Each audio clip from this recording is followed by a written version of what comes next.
Hari Om everyone. Welcome to our session here today. Let's get started. Om. Om. Om. Om Sahana Vavatu Sahano Bhunaktu Sahaviryam Karavavahai Tejasvinavadhitamastu ma Vidvishavahai.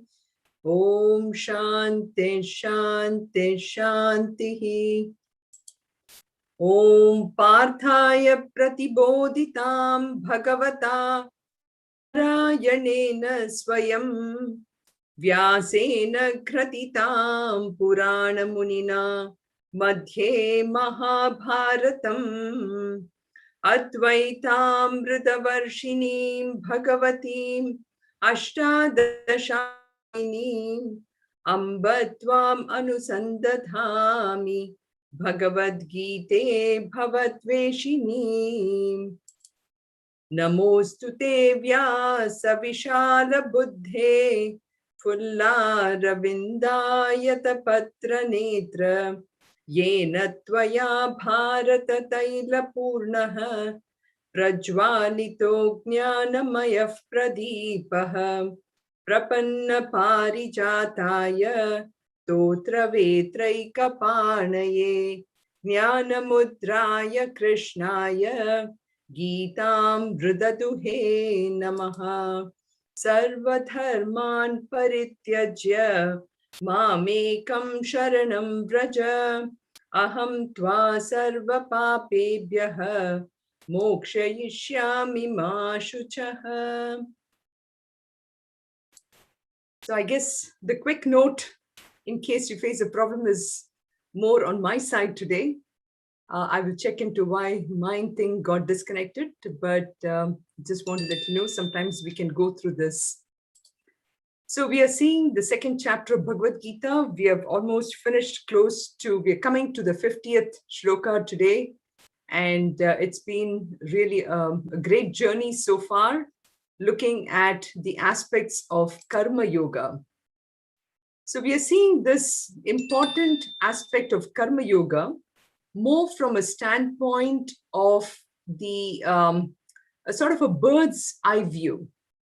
In Sanskrit, there is a very beautiful terminology for this kind of a bird's eye view, which is called Simha Avalokanam.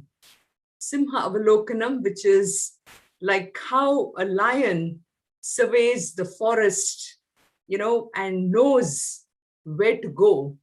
So too, this particular terminology applies in the second chapter, where we are looking at these shlokas on karma yoga. What we saw last time and the previous one also was a karma yogi is one who is focused only on the action. He or she is focused on the action, which means that person has the ability to focus only on the present. What a way to describe living in the present, right? Such a person has really no concern about the results, because she or he knows that if I perform the action to the best of my abilities, bringing all my skill in action here, then I don't have to worry about how the result is going to be. And such a person also with this attitude never really sits back doing nothing. Such a person is always just working, focusing on the best that one can bring.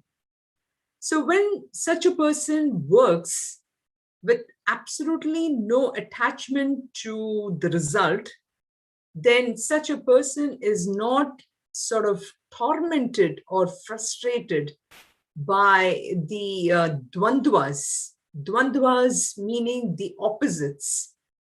As we all know, when we get something, we get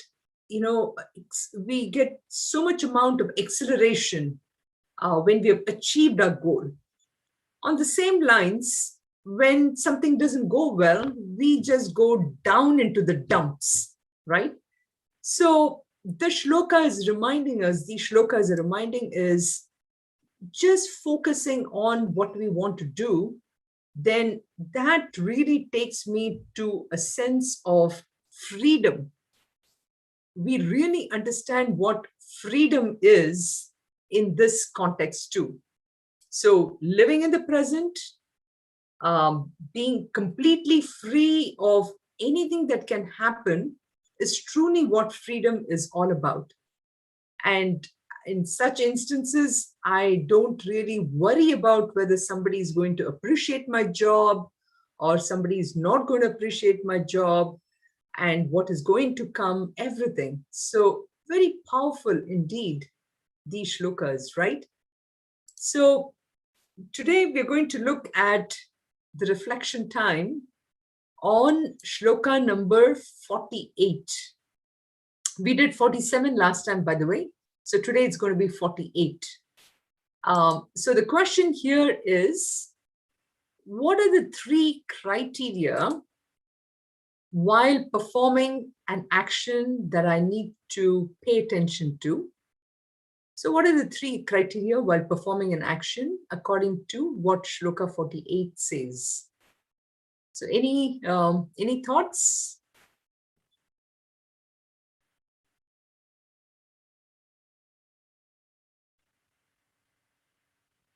So this again is reaching the goal is not important. That's one of the keeping the goal is not important. Reaching the goal. Reaching the goal, correct. Reaching the goal, yes. Reaching the goal is not important. So what would you say is important then, Avinash? Striving to reach the goal is important. Striving to reach the goal, exactly, exactly. So the whole idea is, if I keep, not that I should not have a goal, right? So we should have a goal. So striving to reach the goal is important. And in this regard, this can be kind of said this as abandoning all attachment to reaching the goal. That is what can be taken as the first criteria. Very good. Another criteria? Don't focus on the result. Don't focus on the result. That is true. So keeping the mind, if I keep my mind even-minded, yes, then I'm not focusing on the results, right? I'm just doing what I need to do with complete evenness of mind. And so I probably, there's a beautiful graph I usually point out. Maybe next time I'll put that in.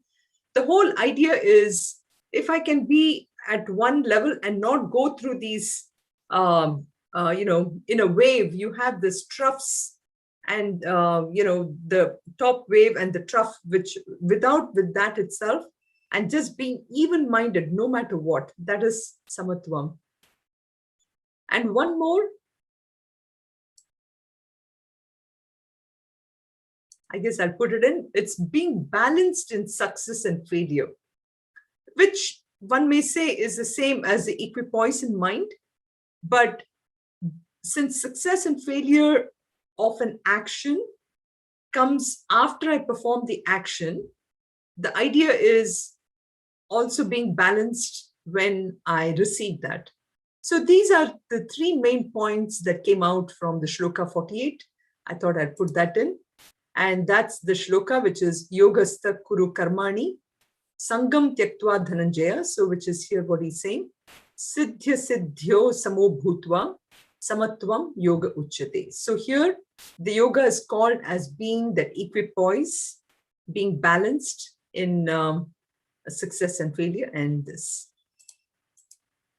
So then as part of this, we saw what was attachment. We talked about how attachment is I plus I want. So for example, anything, I go with this attachment or a desire, and that's what this I want means. And then the shloka talked about also renouncing totally any kind of attachment we have at the material gross level. So material gross level indicates, whether it's power, money, pleasures, those kind of things. And at the emotional level, this idea of expecting some kind of praise, or if somebody were to say something and I feel a hurt or whatever. So the shloka is saying, just completely renounce that whole idea of any of them, because it ties to the attachment. It ties to what I am attached to in terms of whatever I'm expecting. So to give up those things. And then we saw at the very, very highest level. So one can look at this as a ladder from wherever we are at our own individual levels. As an exercise, perhaps this is something that we can do for ourselves, is at the material level to indicate what are all the things I'm attached to, whether I'm attached to a particular kind of phone, if I can live only, iPhone is what I really can live with, the other one I really cannot live with, to really work through those kind of examples. And emotional level is how much do I really care about what others say or not say. So this can be put on a kind of a ladder, and at the very highest level, what the shlokas, what Shankaracharya ji in his Bhashya actually says, that, even at the highest level, of course, as I move on, I have to recognize that I'm doing everything for God, but I should be at a point where I tell myself that I should even give up attachment to the fact that God should be pleased with me. So this is the level which Mirabai and Tulsi Das and all of them were operating, which is to say that all I need is your love, oh God. I need your love, and or that I'm going to love you, and I'm going to love you and only you. And in that regard, let my attention be only on how much I can give. So this is the level at which we saw the shloka last time. So what does that give us? This leads us to purity of mind, or chitta shuddhi. And why do we say this as a purity of mind? Because today, if we look at ourselves, we are constantly operating at the realm of thoughts. So when we say a thought, in every thought, there is at least two things. One is I, me, the person who is thinking the thought. And the second thing is the object of my thought. For example, I am taking this phone, I'm making a call. So I am using the phone to make a call, correct? Or anything, even as I'm, suppose, reading a book, suddenly the thought comes about my daughter, my granddaughter, or anything. So you see, I am thinking of something. So this is what is an obstacle for us of moving further down to talk about further things. So the purity of mind is where I can reduce that amount of thoughts. And chitta means the mind, shuddhi means the purity. So when I am focusing on what I need to do, then my mind doesn't go to other places. So that automatically purifies the mind. It's, an example can be given is of a lake, which has got so much amount of particles, and in order to have a clear lake, the amount of mud needs to be reduced, right? So the mind can be compared to a lake. The lesser number of thoughts we have, to that extent, my mind is pure. And we discussed also how it reduces the karma bandhana. Bandhana means bondage. And this is karma means the aspect of doing the action. So the lesser number of things which are in my mind, to that extent, my bondage is reduced. And to that extent, my mind is focused more on doing that action, on purifying my mind to do that action and to do that for that Lord. So this is, we discussed this. Then we discussed also the shloka of Durena Hyavaram Karma, Buddhi Yogat Dhananjaya. buddhau sharanam anvicha kripanaha phalahetavaha. So, having discussed truly how we should be doing an action, Lord Krishna is giving Arjuna a sample of how Arjuna would have reacted before. And in that sense, this shloka is very pertinent to us in the sense it is really explaining how we do today the work. We find that millions, millions of people, I would say, we are constantly doing these actions where I'm working so hard. I'm always wanting to do something or the other, which is prompted by all these things of wanting to do, which leads to all these instincts and which leads to so much amount of stress and frustration. Whether it is making good money or, even by good means or wrong means, whatever it is, in all these cases, our idea always is, what is in it for me? And when we're doing this, we find that our energy goes so much to the extent of our health and to the extent of our family. Sometimes, we are constantly working and working. And in a sense, this picture, it's called the hamster wheel. Basically, it shows that we are really going round and round and round.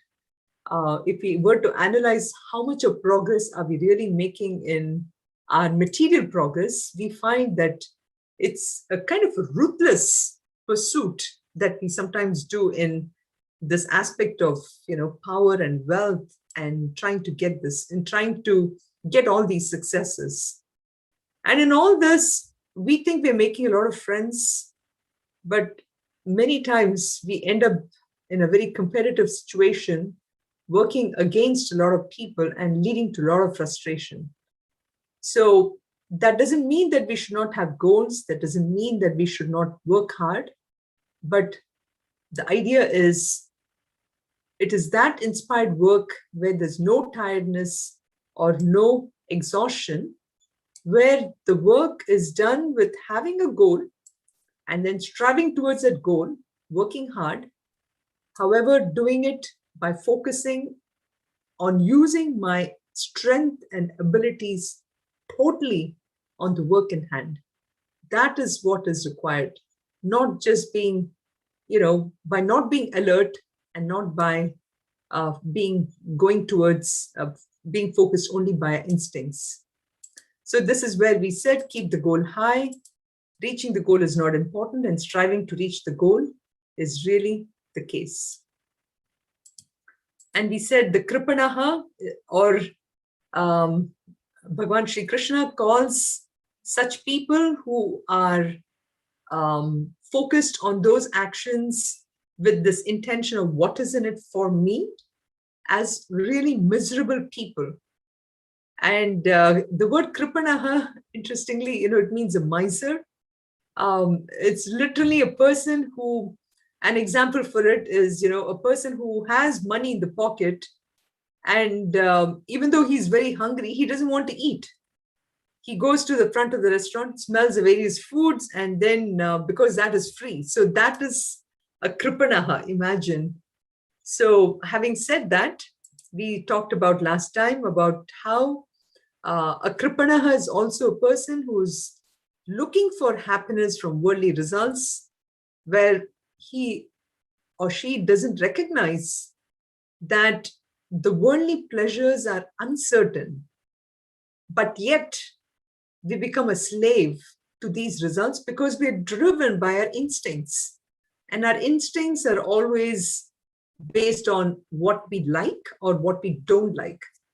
So we see in this, we become a slave to the world. We give our whole power, we have given to the world, and we allow the world, when we say the world, it means the atmosphere in which we are in, whether it's a work situation or any situation where I'm not alert and I've given the power for what I want, or I'm dependent on the things in the world to satisfy me. So by doing so, we find that this aham buddhi, that is me, myself, me, which is being driven by the things that I possess and everything, that becomes stronger.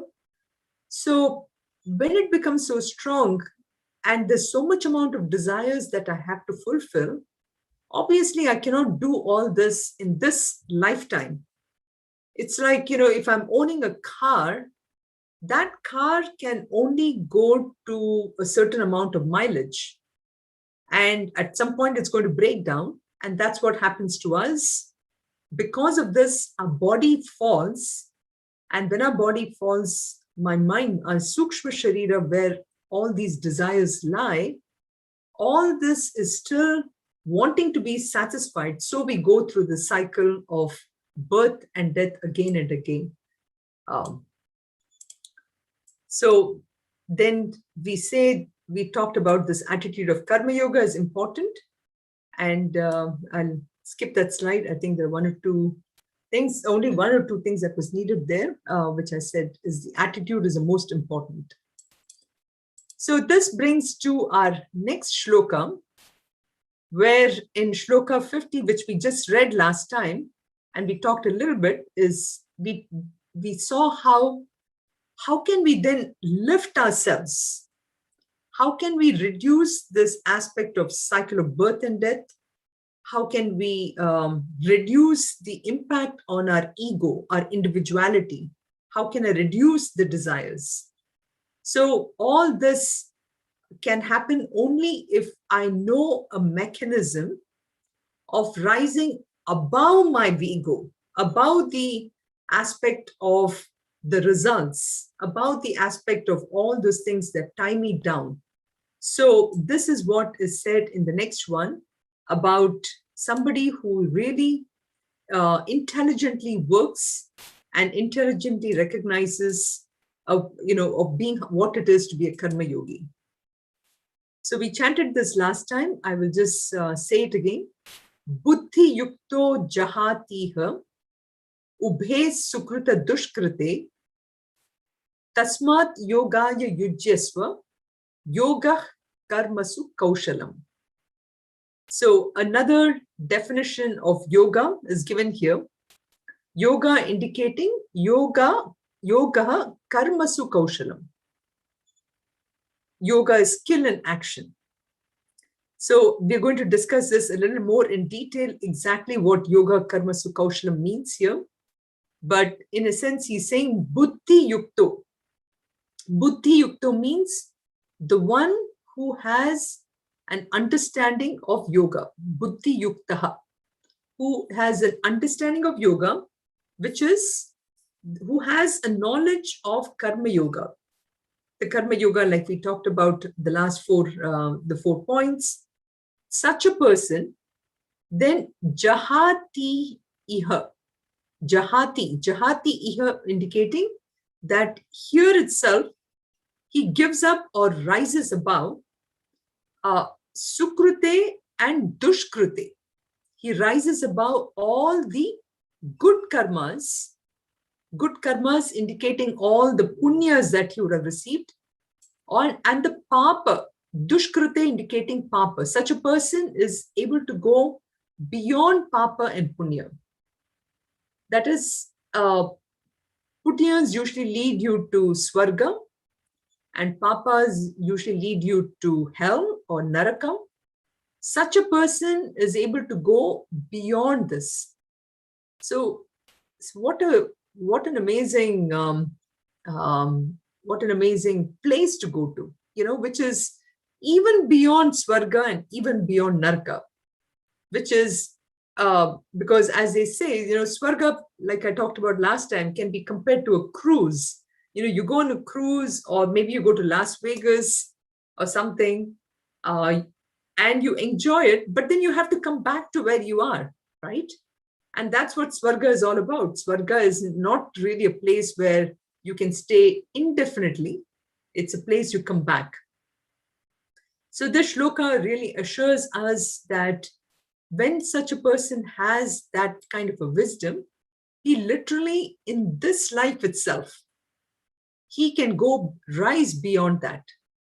So Lord Krishna is telling Arjuna, why don't you then just completely understand what this yoga really means, and you can actually get triple promotion, or many promotions, where you can just climb the ladder so quickly, and you can go beyond even the aspect of good and bad deeds. You can go beyond, you can even go beyond the Swarga and Narka. So he says, Tasmat Yogaya Yujyasva. Tasmat Yogaya Yujyasva. So connect yourself to this particular yoga. And what is that yoga? It is skill in action.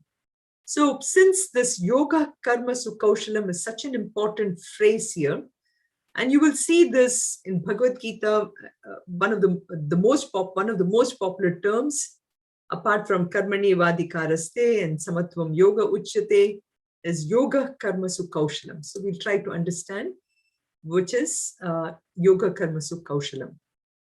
But as in this thing where Lord Krishna is telling Arjuna, Tasmat Yogaya Yujyasva.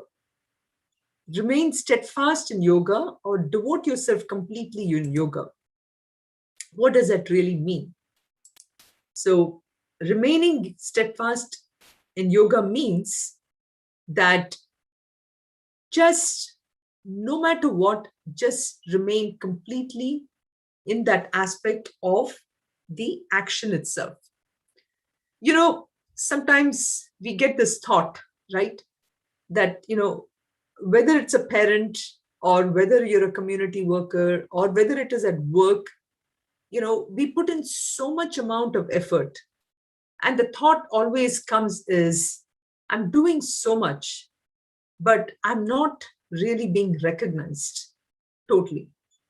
So, I'm not getting the pay rise that I want, or I'm not getting, anything, my bonus or anything at the gross level.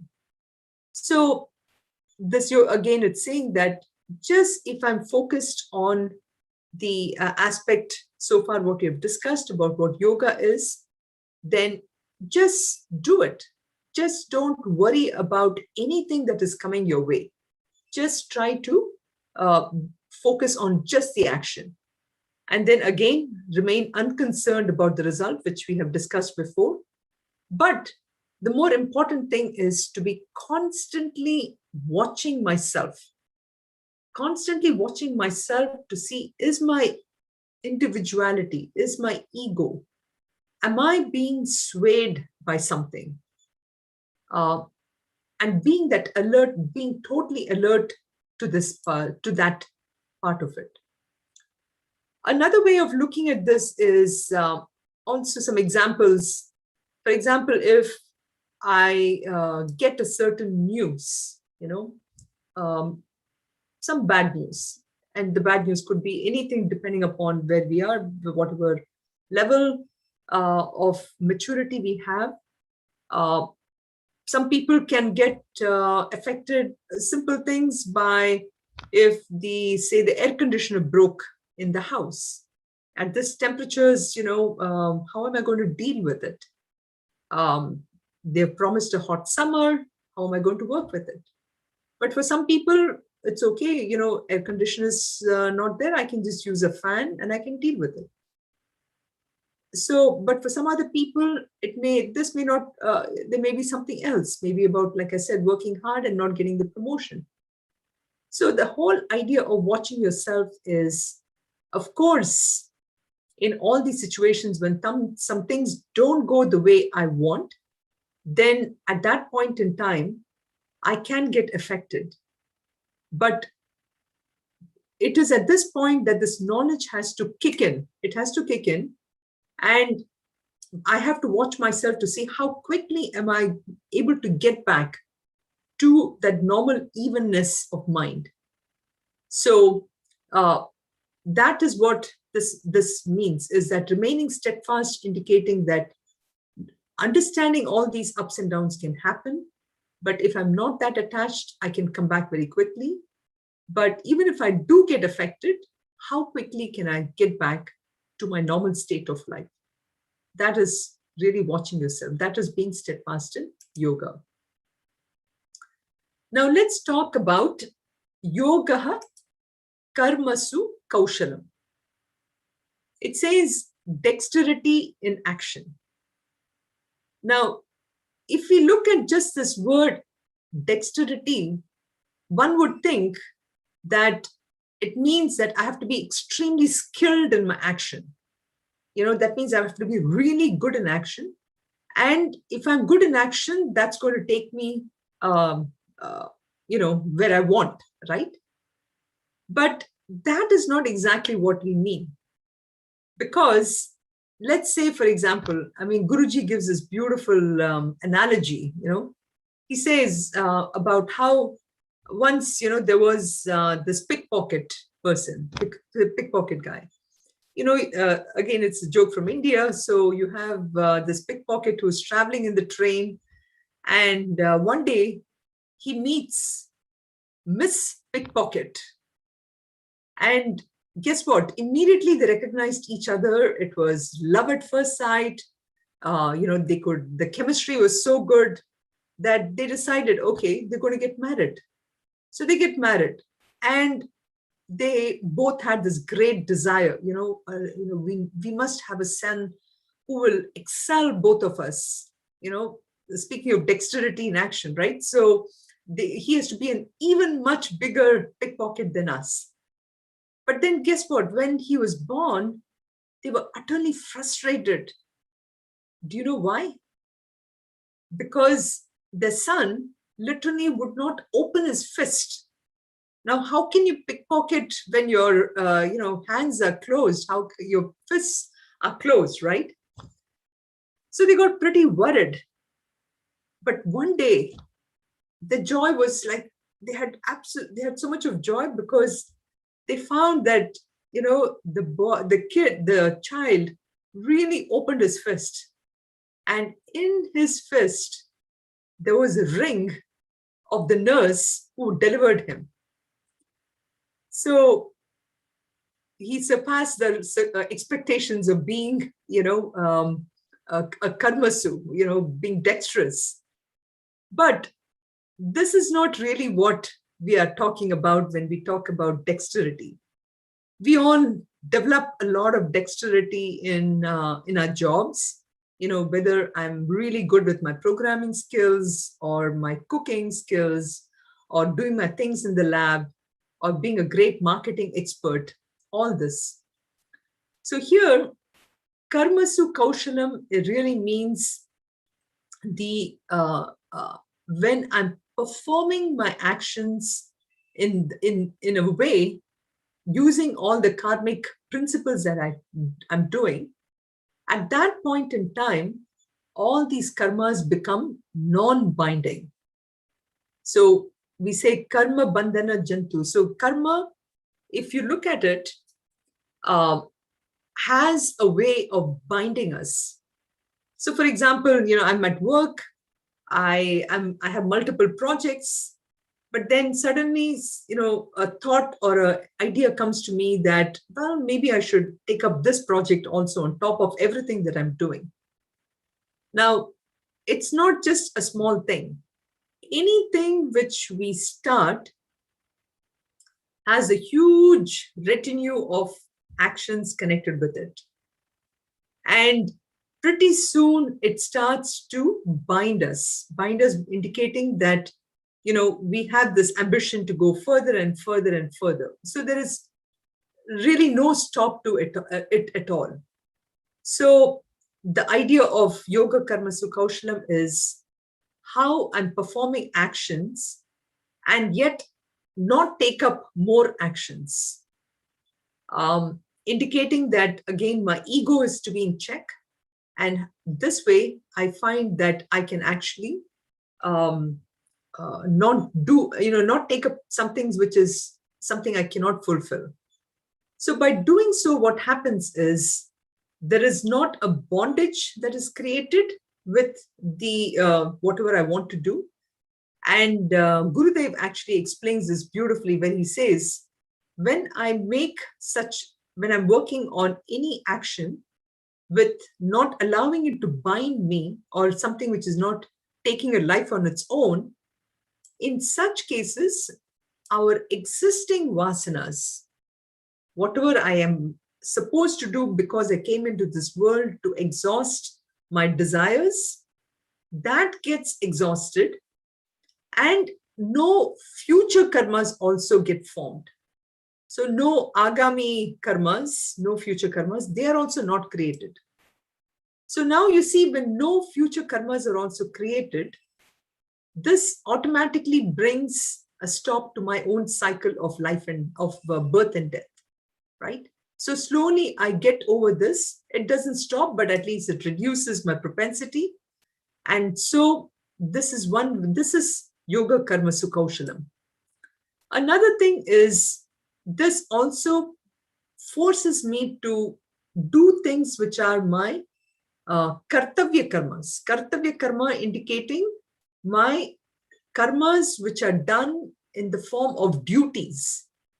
So, for example, and in this case, for example, let's take a doctor, or a nurse in today's situation of COVID, for example. Such a person will not shy away from doing the kartavya karma because a person has to be there. But the person will be so focused on making sure that they do a great job of it. They'll put all their attention to making sure that they wear the right gloves and they insulate themselves so that they don't spread the virus and everything. So kartavya karmas is doing the kartavya karmas to the best of our ability. That is also yoga karma sukaushalam. And again, doing this in a way that it is, we perform it with the total right attitude, which is the karmanyevadikarasi, which we said. So all that really leads to this aspect of yoga karma sukaushalam. So yoga karma sukaushalam, again repeating, is, even though that it translates to skill and action, and you will see this being said, that yoga karma being, be skillful in action. That's why I use this example of the pickpocket also, or for that matter, a murderer can also be skillful in murdering someone. But then such a person would accumulate a lot of the karmas. It will be a lot of binding. He's not going to exhaust his karmas, or he or she is not going to exhaust karmas. And matter of fact, that is going to create more and more vasanas or samskaras or, the desires. And so yoga karma sukaushalam is making sure that the focus is on not making these karmas, perpetuating it more newer, leading to more new actions. So it's non-binding karmas, and to focus on the karmas which is really my duty, and just doing that, and that itself is enough for us. So this then brings us to our next shloka, which really talks about the aspect of a person who has cultivated this evenness of mind and this yoga karma sukaushalam. So such a person, the description is really brought out here, and we'll see that. Karmajam buddhi yuktahi, karmajam buddhi yuktahi, phalam tyaktva manishinaha, phalam tyaktva manishinaha, janma bandha vinirmuktaha, janma bandha vinirmuktaha, padam gacchantya namayam, padam gacchantya namayam. So karmajam manishinaha. The phalam word, the phalam which phalam tyaktva, it actually goes with karmajam. So karmajam phalam, and the word manishinaha actually goes with buddhi. So you see, it's even though we have karmajam buddhi yuktahi, phalam tyaktva manishinaha. So we have the karmajam phalam and buddhi yukta manishinaha. So what does that mean? Manishinaha are those people who are highly contemplative, they're wise, and they're intelligent thinkers. So they are the people who have really, who are so well controlled. The mind is completely under their control. And these people are the ones who are highly, highly intelligent, wise. And that's what he's referring to here. Karmajam phalam indicating the results which are arising out of the action. So such people, so we have these manishinaha are those people who are completely freed from the birth and death, the cycle that we talked about. And they go padam gachantya anamayam. So which means this is, they go beyond any kind of imperfections, any kind of, any disease of sorrow or things. So they're the ones who experience that kind of state. So again, it's a follow-up on the previous shloka to indicate that these are the kind of people who are really the ones that Arjuna is being told by Lord Krishna to aspire for. Because I'm sure Arjuna must have been thinking, okay, so, how do I know who are these people? So that's where karmajam phalam buddhi yuktahi phalam tyaktva manishinaha. So it indicates basically both the type of yogas that we talked about. One is the karma yoga, and the person also is aware of the Sankhya yoga, which is the yoga we talked about in the beginning of the set of shlokas on the Jnana yoga itself. So next, we move on to the next one. Yada te moha kalilam, yada te moha kalilam, buddhir vyatita rishyati, buddhir vyatita rishyati, tada gantasi nirvedam, tada gantasi nirvedam, shrotavyasya shrutasya cha, shrotavyasya shrutasya cha. So he's trying to explain, Lord Krishna is explaining again to Arjuna how for this wise person, the Manishinaha, for such a person who is now so well aware of Buddhi Yoga and the Sankhya Yoga, for such a person, his mind has reached beyond and has really gone to be awakened to that state of consciousness. It is that state of consciousness where you have all the physical or mental or any intellectual inquisitiveness, everything ends in that place. So it is that state which, that's why he's saying moha kalilam. Moha kalilam indicating that place of moha indicating delusion, kalilam indicating that whole maya of delusion. So he says yada, when the person reach that state, so the maya of delusion, as much as your intellect crosses beyond that. So this is possible only when you have an intellect which is so pure and which is able to take the person to that level. So this is tada gantasi nirvedam.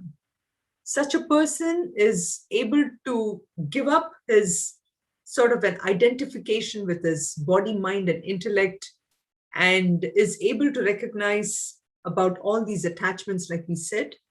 He now attains the state of vairagya. Vairagya indicating a sort of a dispassion or an indifference, you might say, to the world of objects. And he doesn't necessarily, he or she doesn't have that ability anymore to experience the hunger of various emotions.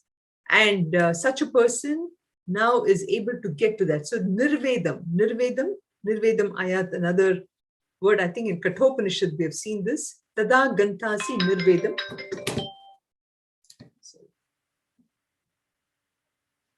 That so much that so that is the state.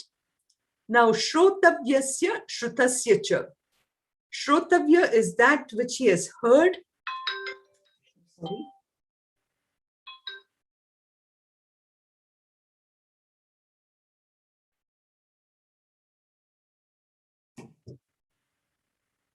Shrotavyasya shrutasya cha. That is going beyond the state of what a person hears, a person tastes, a person. So the whole 5 states of, seeing, touching, smelling, all that. I'm sorry.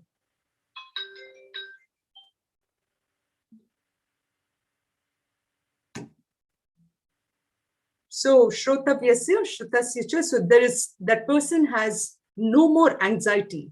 They have nothing more to be known and to be heard, etc. So that is a level of, to that level the person is able to go to when such a person practices this buddhi yoga.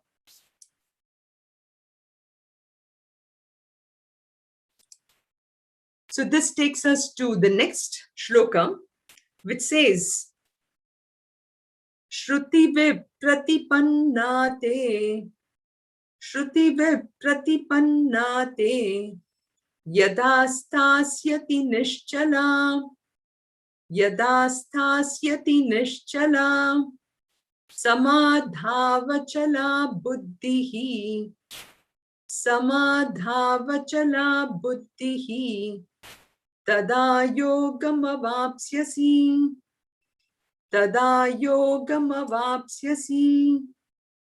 So now he's talking about, earlier in the previous shloka, he talks about how this person is able to go beyond the level of this level of maya or moha kalilam, right?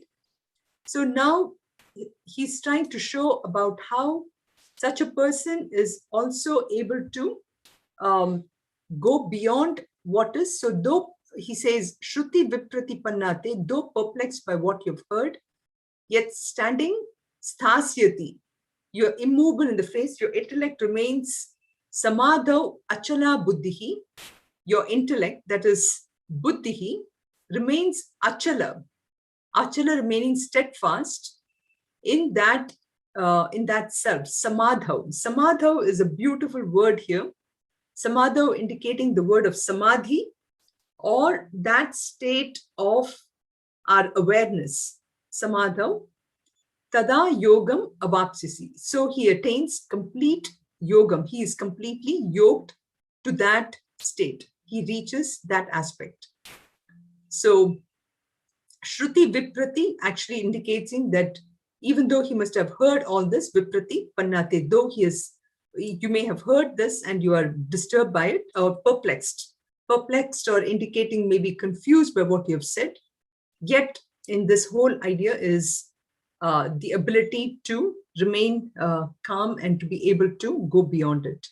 So, so you're such a person, that is Mani Shinaha, is able to abide in that knowledge. That is what is said in the word Samadhi. So this actually now brings to the end of the aspect of Karma Yoga. So we see that Bhagavan Shri Krishna has explained to Arjuna, as I said, it's the Simha Avalokanam, or a kind of a bird's view, or a summary, if you will, of all the aspects of Karma Yoga. Now we'll be coming back to these aspects again in the 3rd chapter and even in the 4th chapter. And starting next week, I want to start on this next topic, which talks about the Sthita Prajna. very beautiful portion again. Sthita Prajna is the aspect of a person who is abiding in this knowledge. And that is why this word is given here, which is Samadhi, Achala Buddhihi. A person who is completely abiding in that knowledge. How does that person really live? I'm sure we all want to know that, right? What does he eat? How does he act in the world? How does he sleep? And how does he deal with this world of joys and sorrows? So we will discuss that next week. Sarve bhavantu sukhinah, sarve santu niramayah, sarve bhadrani pashyantu, ma kaschit dukkha bhag bhavet. Om Shanti Shanti Shanti. Om Purnamadav Purnamidam Purnat Purnamudachyate Purnasya Purnamadaya Purnameva Vashishyate. Om Shanti Shanti Shanti. Harihi Om Shri Gurubhyo Namaha. Harihi Om. Thank you, Hari Om. Hari Om. Hari Om, everyone. Thank you, Sunita. Sunitha ji. Hari Om. Thank you. Thank you. Hari Om. Hari Om. Thank you, Sunitha ji. Hari Om. Thank you, Sunitha ji. Hari Om. Thank you. Thank you, Sunitha ji. Hari Om. Hari Om. Hari Om. Hari Om Suvarna. Hari Om Meenu. Hari Om Avinash. Hari Om. Thank you, Sunitha ji. Hari Om Madhuri. Madhuri. Hari Ganga. Om, Sunita. Hari Om. Thank you. Hari Om. Guruji's joke was really good. Reminded me Oh, of really? Yes. Basically his joke. Yes. it's his joke. You know, because that word dexterity of action can be, we might think it's skill in action. Almost everywhere you see the skill of action, you know. So I remembered Guruji's joke on this. It's really funny. Yeah. Thank you. Thank you. Hari Om. Thank you. Thank you. Have a good Hari evening. Om. Thank you. Bye. Bye-bye.